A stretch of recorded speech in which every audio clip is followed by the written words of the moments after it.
Howard Gardner says there are actually multiple types of intelligence, and I'm going to go through them with this video. Now the first is called logical mathematical intelligence, and this is basically what you think of when you think of intellectual intelligence. This would be stuff like logic, or if you're good at taking tests, you'll probably have pretty high logical mathematical intelligence.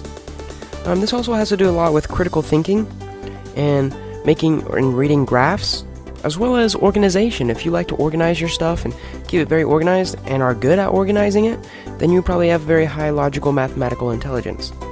Now the second one is called verbal linguistic, and if you have high verbal linguistic intelligence, you are probably good at saying that word. You are good at poems, you are good at rhyming words, finding words that rhyme, you are good at reading and writing, and you're good at learning other languages. You learn them pretty quickly compared to other people. And you're probably great at turning a little tiny story into a huge, fascinating story that can enthrall an entire room. The third is interpersonal.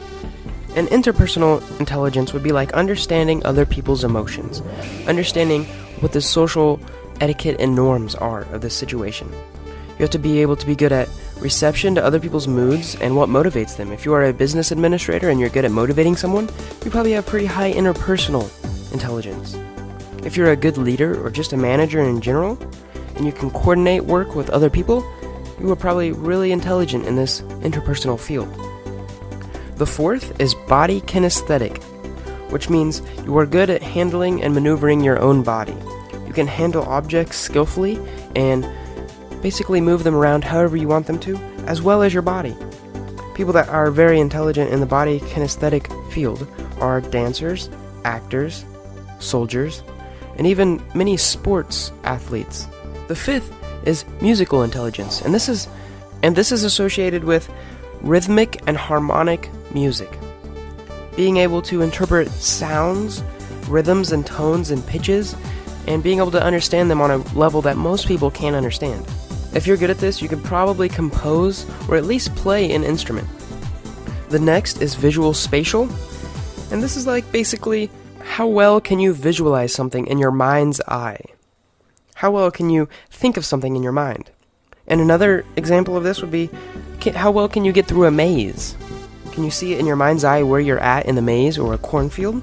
And Gardner went so far as to say that this could even be used as to judging distances, or how well can you read a map? And the next type of intelligence is called intrapersonal intelligence, and this is different from interpersonal intelligence. Intrapersonal intelligence is more about how you understand yourself. Are you self-aware? Do you know what feelings you are feeling, what emotions go through your mind when you are in certain situations? How well can you control your thoughts and actions and feelings in general? Do you know your strengths and weaknesses? And the last, which came out a couple years after Howard Gardner came out with his multiple intelligences theory, is called natural intelligence, naturalistic intelligence, and this has to do with being able to recognize stuff in the real world, basically flowers and trees and anything that's living. Hunters and fishermen are pretty intelligent in the naturalistic field. So are chefs and botanists that can grow plants, and basically anyone that is learned in any biological science is pretty intelligent in the naturalistic field.